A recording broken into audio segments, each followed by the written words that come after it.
Do you ever wonder how great leaders in the community make things happen? When they encounter new, unexpected challenges like a pandemic, how do they continue to successfully make an impact? Welcome to That Sounds Terrific, the podcast that connects you with these amazing people. Get insights on what they do to meet their goals, find out how you can help them in their mission, and learn their methods so you can be more successful at what you do. Welcome to That Sounds Terrific with host Nick Koziel. Hello, everyone, and welcome back to another episode of That Sounds Terrific. I have another terrific guest joining me today, Stan Miller, the founder of Storicate. Welcome to the show, Stan. Thanks for having me, Nick. Appreciate it. Oh man, this has been a show in the works and in the comings for some some weeks now, and I met you through a colleague, I believe it was Kathy Lanzalaco, and as soon as I met you, I'm like, I gotta get this guy in the show because Storicate is amazing, and I wanted to hear more of your story and stories along the way. So why don't you start off by telling us a little bit about yourself and a little bit about your background and your business. Yeah, well, thanks for having me, Nick. I mean, that's a lot of pressure, right? You just said that I need to, that you, whatever I said before was good enough to be here. So thank you for having me. My name, of course, is Stan Miller. I founded a company called Storicate. We teach people the art and science of storytelling. My passion is to help people recognize their potential so that they can achieve greatness in life and work. And I do that in a couple of different ways at Storicate. The primary way I do that is helping people clarify and communicate their stories. We all have great stories in our life. We all love movies. We all binge Netflix. And a lot of us think that those stories that we see, that we're so attracted to, that we relate to, are only reserved for the external. And what I teach people, especially in the job search and the career world, is how to communicate their own stories to others and build deep human connections. Now, as far as my background, I'll keep it really, really short. I look at my background in 3 chapters. Chapter 1, Nick, is simply the AT&T chapter. I worked for a big telecom company, AT&T. Everybody knows AT&T, for 12 years.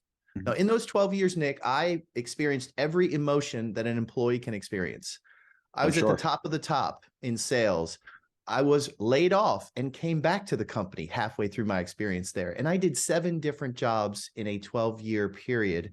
And I got to the end of that chapter of my life, Nick, and I asked myself a really, really difficult question, which was, do I want to die the phone guy? The answer was no. And I knew in that relationship that I had with AT&T for 12 years, which was very, very enriching, very, very fruitful, I grew my love for mentoring and developing other people. That's really where I decided that I was going to be a servant to others. And so chapter 2 was about taking a risk. And chapter 2 was, I left AT&T and went to about the riskiest place I could think of, which was a tech startup. And so I started at a tech startup. We had raised a bunch of money. It was a financial technology company. It was great. It was fast. It was, we were accelerating, but we were also running out of money and having to raise money. And so that was the polar opposite from my chapter 1 AT&T experience. And during that experience, I spent 6 years at this startup and became the chief sales officer responsible for the integration of the sales infrastructure and function, and also building a sales team and a sales engine to help power our growth. And at the end of chapter 2, after a educational experience that I had at a college later in life, I learned about storytelling. And I had a light bulb moment in my career, Nick. And that light bulb moment was all of the people that I had been helping throughout my career, including helping myself, had one common missing element, one common problem. We all were struggling to communicate our stories and our value to other people. And I knew story was the way, but everything I was seeing in the market, Nick, was storytelling for business, storytelling for marketing. No one was teaching storytelling for people and human beings. And so I just started Storicate in service of people. And about 15 months ago, chapter 3 started, Nick. So I'm still in the journey. Chapter 3 was Storicate, and that is Storicate. In the last 15 months, I've worked with some great companies, and I teach storytelling in virtual workshops, in-person engagements, of course, lived through the COVID everything's virtual, teaching storytelling on webinars. But I've worked with companies like AT&T, who's hired me back, companies like VMware, Cornell University, USC. I just got off of a speaking gig at South by Southwest. And I say all that not to boast or brag, but to let you know and let your audience know that people recognize that the power of story is really, really important. And so I'm honored and privileged to be here and just kind of give you a recap on my career. I hope that was helpful. That was great, great, and I love the chapters. That's awesome, and there's definitely more chapters to come, right? So, I wanted to like go back to like the very beginning where you were talking about your worthiness to be here, and you're definitely worthy. I mean, I did have a sneak preview before the audience here has gotten to hear from you, and you came into my career support group and graciously shared your expertise with them. And I know that a few of them reached out to you afterwards, and one in particular you helped along the way as well. So part of this show, and the reason that I have this show, and sometimes I remind the audience, is for people like you that make an impact in the community, that are, make a positive impact for people in organizations. And honestly, I get a lot of questions about like what kind of guests are you looking for? And it really is open to all, because whether it's for profit, nonprofit, or just a volunteer or an individual, everyone has a story to tell. And Mhm. I wanted to hear yours because I knew it would be pretty amazing, you know, and Well, you, thank you. yeah, and you're, you know, you've been at AT&T, you've been in the shoes like that. A lot of people have, walked over the last couple of years through the pandemic, and through maybe losing a job and getting it back, and all these emotions, right?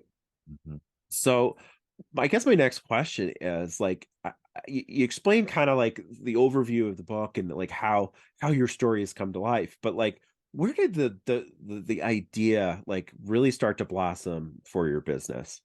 When did you really start to know like this is what I want to do? Yeah, that's a great question. Most of my career, I have operated in imposter syndrome. And I know that this is something a lot of people deal with. My imposter syndrome was grounded in my lack of education. Hmm. So, in most of my career, I was dealing with people, even hiring people with master's degrees and pedigrees and all sorts of certifications that I did not have. Right.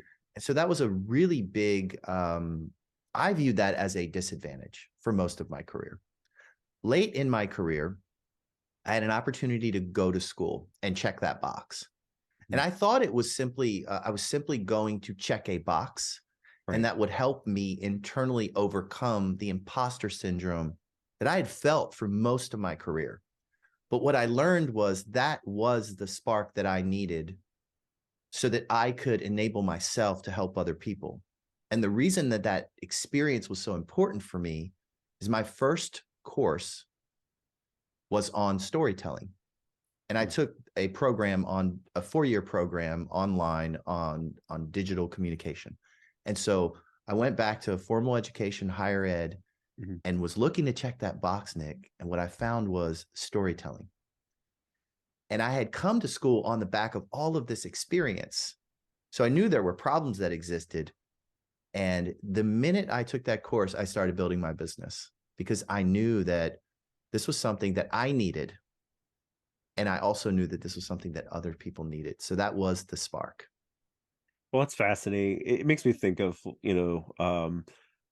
like the Beatles and life is what's happening, and when you're busy making other plans, kind of that quote that I probably killed. Because you went there for one purpose, or what you thought was the purpose, and you found something else. And I feel like, I've worked in higher ed for a number of years, and I feel like the reason that I keep going back to try to work in higher ed is because of learning experience. Like there's something, you can learn new things anywhere, but like the places that I'm at, I'm working with students that are on the cusp of like, greatness, right? Mhm. Um, high tech, degrees, and super smart people surround me all the time, and I'm learning from them. And but like you, I have a master's, and I'm thinking, what am I really trying to get out of this experience, right? My intent was like, I need a job, I need to work here, and I'm going to learn stuff along the way. But I think I'm beginning to have a sort of aha moment that I am not ready to clarify yet. But um, I've heard this story before from others, though, like Mhm. your story about I went to get my degree. A lot of times I went to get to my degree because I need that next step up. I need that Yeah. promotion, and I can't get the promotion without the master's, or I can't get the promotion without the MBA, or whatever it is. Yeah, and that's not true. And you mentioned a moment that I want to come back to, because Sure. you mentioned something really, really powerful in what you said that I think the audience should pay attention to. When we experience education and other things, even meetings that we go to, we generally are curious about what we can extract from those meetings. Mhm. And so we show up expecting to receive.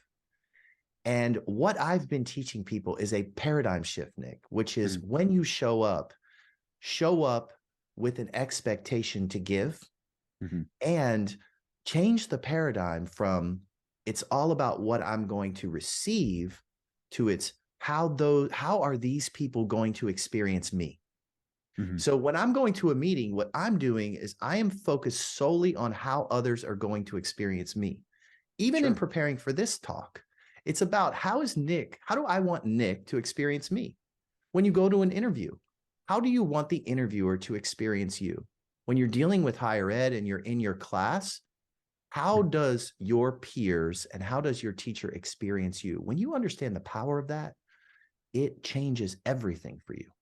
Yeah, that's a terrific point. Like, everyone has something that they're giving and pushing out into the world in every situation. You're That's absolutely right.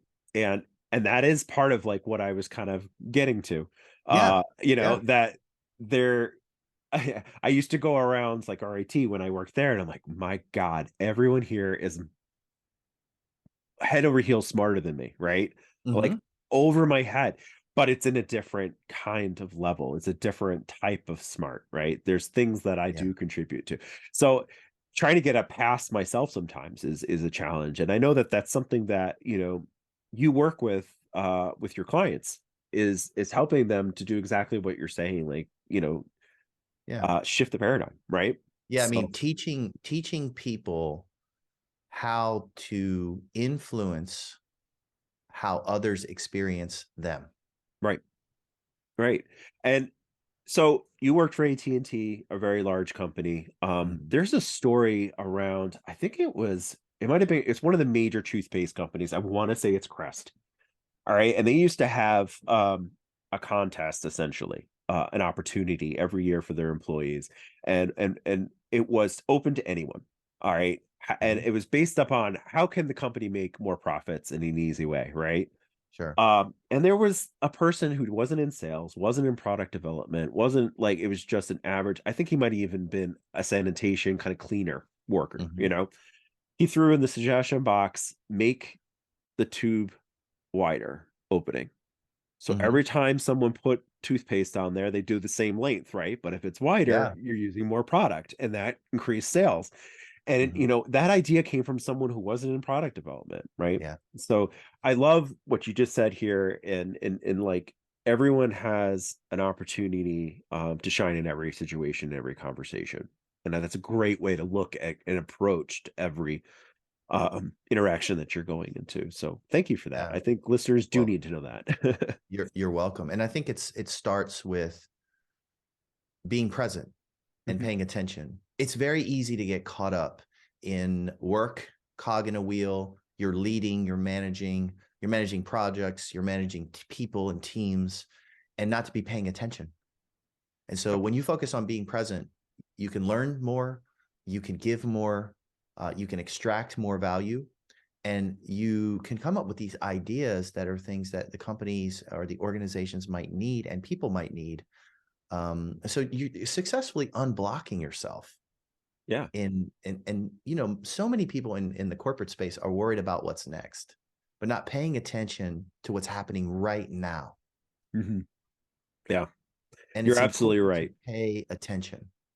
It's important to pay attention to what's happening now and really think about also, after we've communicated and understood that, where that's going to bring us 5 years from now, 10 years from now. Because that's the other part of the corporate Mhm.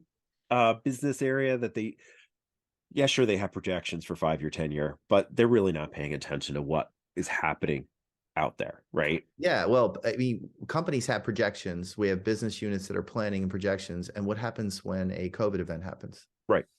Yeah. All the projections are now in the dumpster fire. Yeah. Yeah. And we're starting over. Everyone is starting over. And so we know that the economy, we know that, world events impact our businesses and our lives.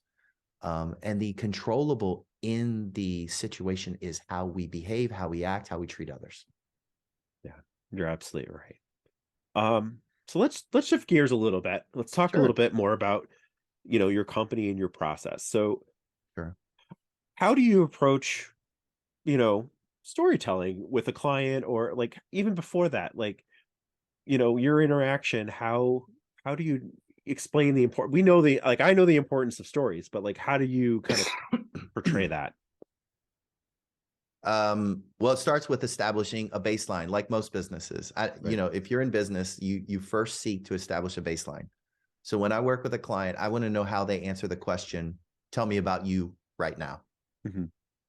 And so when I ask the question, tell me about you, what do they say? Do they give me a reverse regurgitation of their resume?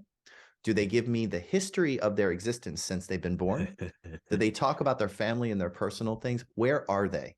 Sure. And so when I know where they are, I can give them storytelling frameworks and teach them how to reframe these moments to make their very, very important milestone moments, career moments into compelling narratives, which people are going to want to listen to. Right. Does that make sense? Like, is Yeah. that, No, yeah, that's a very good question, and you can learn a lot from a person, or just from asking that and how they answer. What's most important to them, maybe first, right? yeah, Mhm. yeah. And how they answer that question. So when they give me the answer to that question, I am reframing for them in real time. Mhm. So I've done this a lot. So what I do is I take the information and I'm repatterning it. And then I typically, Nick, will share their story back with them. Mhm. I think I actually did this on the call with Yeah. that we met on. And so I Yes. take a story and I reframe it and I share it back. And what that does for someone is it's so interesting to see how people behave when someone that doesn't know you can take the information that you've shared, put it into a story and share it back to you. It is empowering, it boosts your confidence, and that lets them know that there is hope for them to tell better stories in a different way. And Yeah. so that is the genesis of what I do. And from there, if people decide to start working with me, I teach them how to share and frame up different types of stories. So we all need 5 stories, Nick. I'll share them with you. Okay. Peak stories, highlight moments. Mhm. We all need those. We all have those, and we need to know how to share them. Redemption stories. We all need comeback stories, Nick. We all need an origin story, Mhm. where we've been, where we come from, where we are today, and where we want to go. Origin story, right? We all need a valley story. We all need to know like how to tell a failure story that is in fact a learning lesson. Mhm. And then the last story I teach is called the evangelist story, which teaches people that I'm working with how to share those moments where they worked in a team towards a common mission and vision. And so it's peak, redemption, origin, valley, evangelist, spelling the word prove, Mhm. Prove. That's great.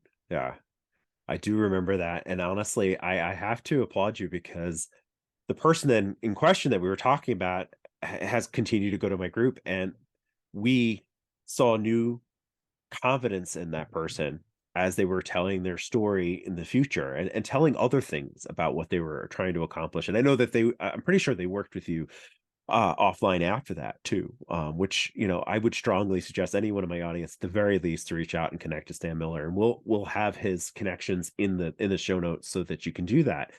Just share your story and hear it back, right? Because that's like the primary, like, part of real true communication, is being able to listen and then kind of regurgitate back what you heard and how you perceived it.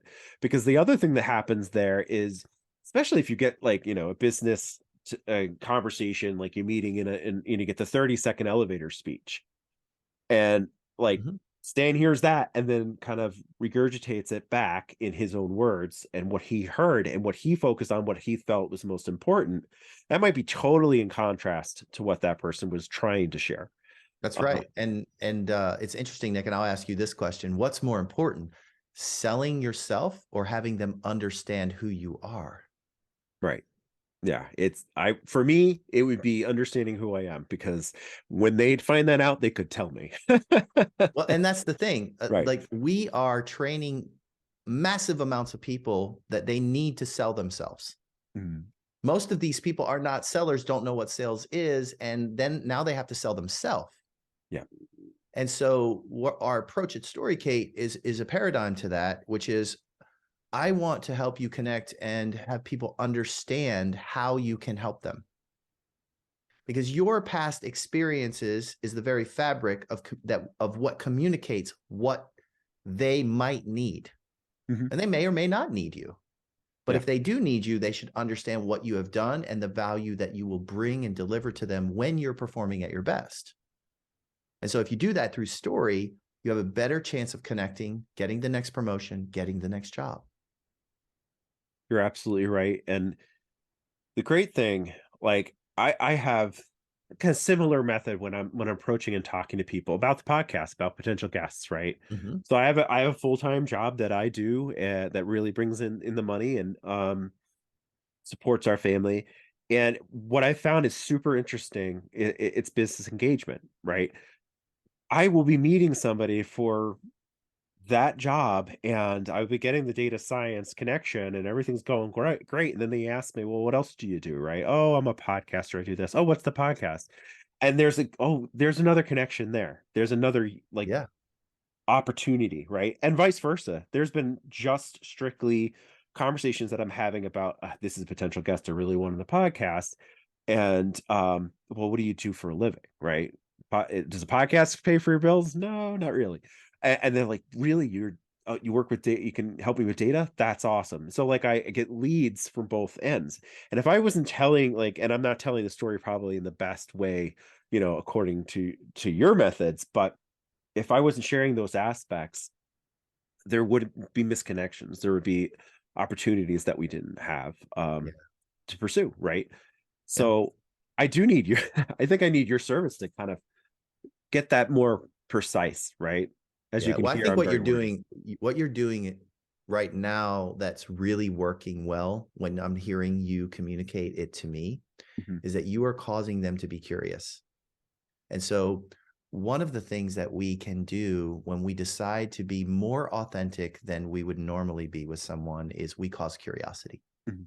And so there's an entire art form, Nick, in just making people curious. What happens is if we show up and tell people everything about us, they're no longer curious. Mhm. And so this is why, like at the beginning of this call, you'll notice I shared my background in 3 chapters. Well, Yep. why did I do that? So if the audience is wondering, I'll tell you, it's very, very simple. Number one is I know you can remember 3 things. Mhm. I know that when you hear me go from 1 to 2, you're gonna in your mind, you're doing a calculation that this talk isn't going to last very long. Mhm. In your mind, you're saying, oh, we went from 1 to 2 in less than 60 seconds, 3's coming up, and then this is over, so I can remember what he's saying. The minute I share with you that there are 3 things I'm going to share in this talk with you, naturally we pick up a pen. We think something important's coming. Yeah. So these are all story techniques. These are more advanced story techniques, Nick. Yeah. But teaching people how to deliver those things and keep people on the edge of the seat, even if it's just simply using the power of 3, is a Mhm. technique that I use and teach. Does that make sense to you? Yes, it makes perfect sense. And it does get the attention of the listener, right? Again, going back to the example of the 30-second elevator speech, how many times have you been in a room full of business women and men, Mhm. and they're all doing that? 30 seconds. Here's my business card. This is what I do. I work for this company. I'm director of info systems. Da da da da da. You forget who was Stan. What did he Yep. do? Right. Your approach and telling it like a story and saying 3 things, it captures the attention and like hopefully people remember a little bit better because of that, right? Because you're doing something different And Yeah, that's what I well, really liked. yeah, you go to a networking event today, and let's just say, Nick, there's 100 people in that event. You're more likely to hear 100 name, rank, and serial numbers. Yep. How are you going to remember 100 name, rank, and serial numbers? Now, the very notion of them telling you name, rank, and serial number is going to make you, it's going to force you to make a decision on whether or not you want to connect with someone based on their title. So if Right. I'm a networker, what am I looking for? The biggest title in the room, the most important person in the room. Sure. I'm listening to name, rank, and serial numbers, and then I'm filtering. With that approach, you actually miss the person that you should be connecting with, which is the person who has a story and solves the problem that you walked into that room with, Nick. Yep. And that's the most important part. Yeah, no, you're again absolutely right. I feel like that's all I say in this in this episode. Stan is right. I'm mostly wrong. My wife tells me I'm mostly wrong, just so you know. All right. Well, I might have to have a conversation with her.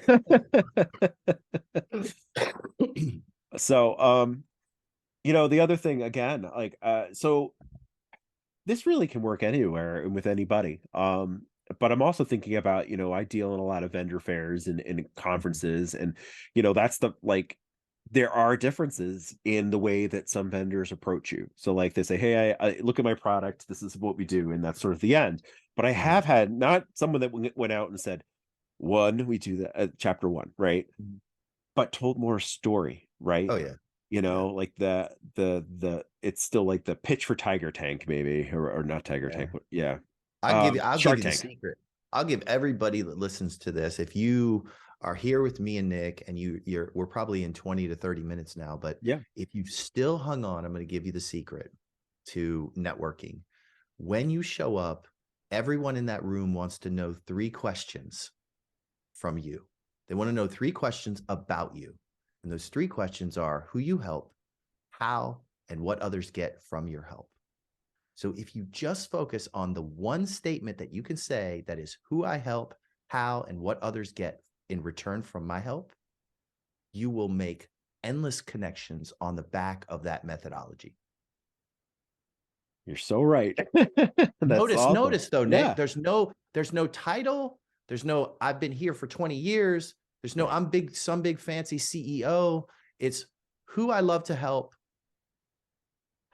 how I help people, right? And what they get in return. So again, I'll go to the point of reference at the beginning of this call. I use my own methodologies.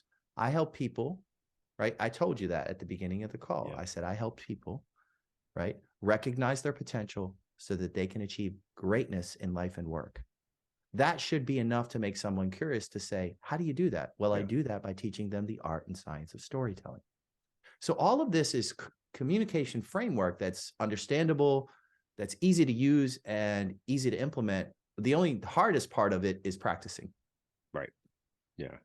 No, Stan, that was great advice. And I really appreciate you sharing that secret with the with the audience and with me. I think that is how I try to live too. So that resonates really closely to me. Again, point of the podcast, point of every interaction that I'm going in, and the type of people that I like to work for is I look for the person that rolls up their sleeves, does the work with you, doesn't complain about things, and really just, shares a passion for, whatever it is that we're doing.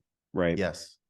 So I think that, you and your company are a great service, and people should really learn more about storytelling and how to do it correctly, and how to share their story more effectively. And that's a great service to the community. That's a great connection to have in you. So thank you.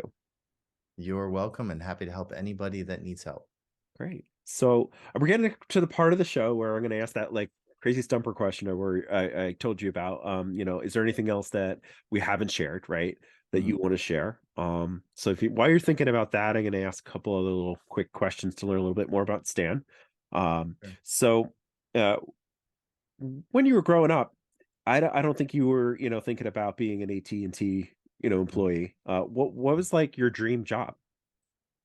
I had a goal. when I was growing up, to get out of the environment that I was in. I grew up in Baltimore, Maryland, in the inner city for most of my early childhood. Section 8 housing. We were on welfare. Mom was raising us two sisters. I was the oldest. And to be honest with you, Nick, like my goal was just not to get out of that environment and to put myself in a position where I could be more successful. And I feel like I've done that.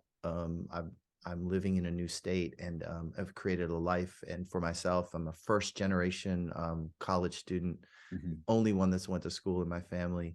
And so I wish I could tell you, I have a lot of friends that say, I wanted to be a cop and I wanted to be a firefighter. And I just didn't have those dreams.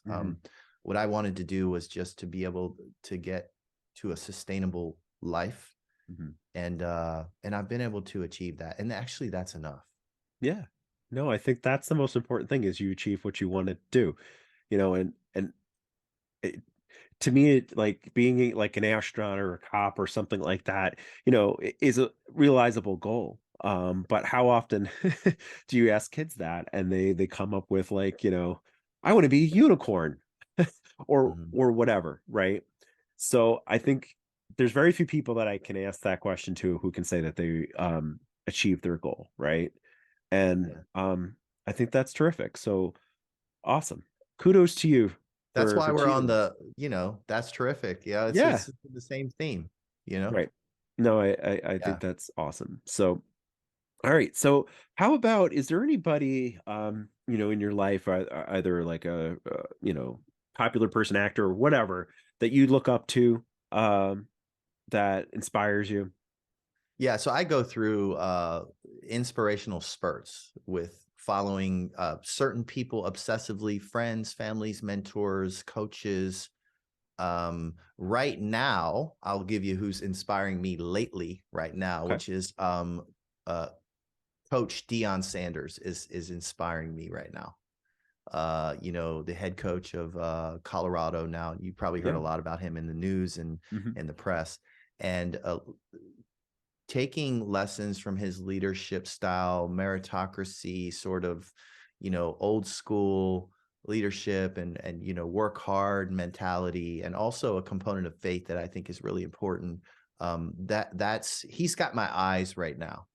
He's got my eyes and ears right now. But there are lots of people throughout my career, as I'm sure you can say, that have impacted me along the way. Yeah. Well, thank you for sharing that. I appreciate that. So, but anything that we haven't talked about that you definitely want to highlight or touch on? I just want to tell people that, I recognize that, you have stories, you've lived experiences, and I just want people to know that their stories matter, how they communicate those stories matter. And a lot of times the clients, when they come to me, I view them as they're inside of a Coca-Cola can and they can't read the label.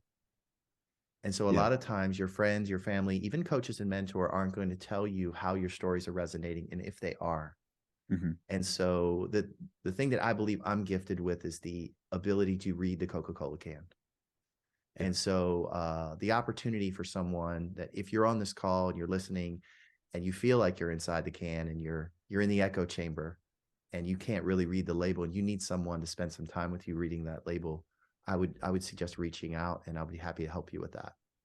Yeah, that is a terrific service to be able to perform, and a great talent to have. So Stan, I really appreciate you coming on the show, sharing your expertise. I can't ask my audience enough to connect with Stan Miller and share your story, because I also know that Stan really likes to hear stories, whether or not he becomes you become a client of his or not. I know he likes to hear stories and help where he can. So thank you, Stan Miller, for being on. That sounds terrific. You're welcome. And thank you for the work that you're putting in on this podcast. You're doing a great service for people, Nick, and I'm a supporter. So thanks for having me here. Appreciate your support. And I'm your host, Nick Coleshill, and joining me today was Stan Miller with Storicate. Thank you. Thank you. Thank you for joining us in another episode of That Sounds Terrific. Don't forget to check out the show notes and our website at thatsoundsterrific.com to find the contact information and the best ways to volunteer with the organizations that we feature. If you know someone that is doing terrific things and think they should be featured in a future episode, be sure to email us their name, contact info, and short description of what they're doing at thatsoundsterrific@gmail.com. If you like our show, give us a 5-star rating and give us some social media love by liking our Facebook page, That Sounds Terrific. Follow us on Twitter at Sounds Terrific 2 and Instagram at Sounds Terrific. We love hearing your feedback on how to make our show sound even more terrific. Till next time.